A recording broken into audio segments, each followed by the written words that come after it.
seen the movie Ferris Bueller's Day Off. Perhaps you've taken a ride on a Ferris wheel.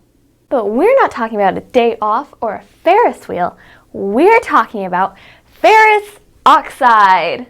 Have you ever left something made of metal outside for a long period of time?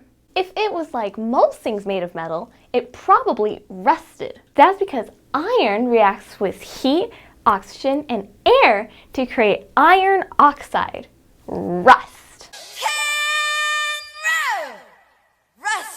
We're going to watch that process happen, but we're not going to leave it outside for a long period of time. We're going to speed the process up in the lab with some steel wool and 9-volt batteries.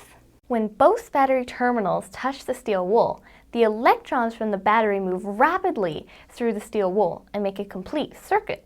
The electrical current heats up the wire around 700 degrees, and this heat causes the iron to react with the oxygen surrounding the steel wool. This reaction creates the spark that we see, and the release of the heat and heats up the next iron molecules, thus causing chain reactions through the steel wool. That was cool. Also, the iron and oxygen reaction create a new substance, and the steel wool isn't steel wool anymore. It's iron oxide. The process of steel wool becoming iron oxide is called oxidation. This is also an example of irreversible change, when something becomes something else and can't go back the way it was. That's irreversible change, partner. Although you may think that iron oxide, or as we know it, rust, is pretty useless, but it's actually used in a lot of things. One of its many uses is to add color to cosmetics.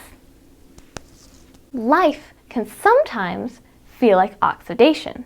A little bit of love can come into our life, set off a chain reaction, and can change everything. And it can also happen when we give love to others. I love you, Molly. I love you too. And that's why we should always do what God says and love our neighbor, because love can change the world.